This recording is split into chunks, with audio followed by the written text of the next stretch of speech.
Thank you very much for staying with us. Now we're going to wrap up with my two guests. Justice Yaqub, the time is against us at the moment, but I just want to get briefly from you, how long do you think the interim board needs to make sure that at least a great deal of progress, because I know you've said there was some progress made, but a great deal and enough to calm the concerns and the nerves of South Africans about cricket in this country? How long do you think you guys need to make sure that things sort of get on the right track? The changes that have to be made require the cooperation of the Members' Council.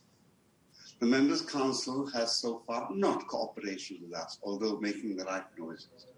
So I want to say that if the Members' Council continues its refusal to cooperate, it will be impossible to make those changes except through compulsion, except through the appointment of a commission of inquiry or some sort of forceful measure.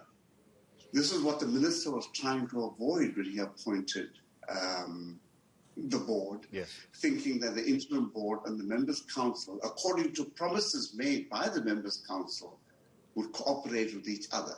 Yes. But the Members' Council is not playing ball. So we can't do this unless the Members' Council cooperate. We can do things to sort out the centre, yes, but we cannot change the memorandum of understanding or the legal framework, because that is under the control of the Members' Council. yes, And they, for some reason best known to themselves, refuse to cooperate.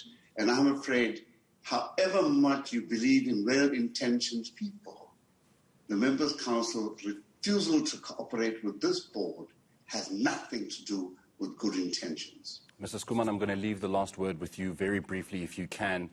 Is it fair to be putting any blame on the current leadership? And I talk about, for example, if anything, specifically, the acting chief executive, Ms. Kugandri Govender. Is she to blame for anything that is currently happening with South African cricket? I don't think it's fair to blame one individual. It's all about the team that has to look at it. Justice spoke about the need for the Members' Council to cooperate. Cooperation is required across all the levels of governance. The Members' Council is the highest governing body within Cricket South Africa.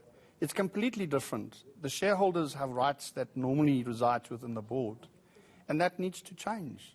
And the Members' Council plays a very, very key role in bringing about the change that it is. And it's easy to point blame at people that have been appointed, some of them without the qualification, yes, by a board who thought they had the qualification because they were told by the management that they have the qualification. And I always believe that the person who is not successful, you need to go and ask the person who appointed them why they were not successful. Yes. I think the Members' Council must truly reflect on what is in the interest. And I've so many times have heard it's for the game, it's for the love of the game.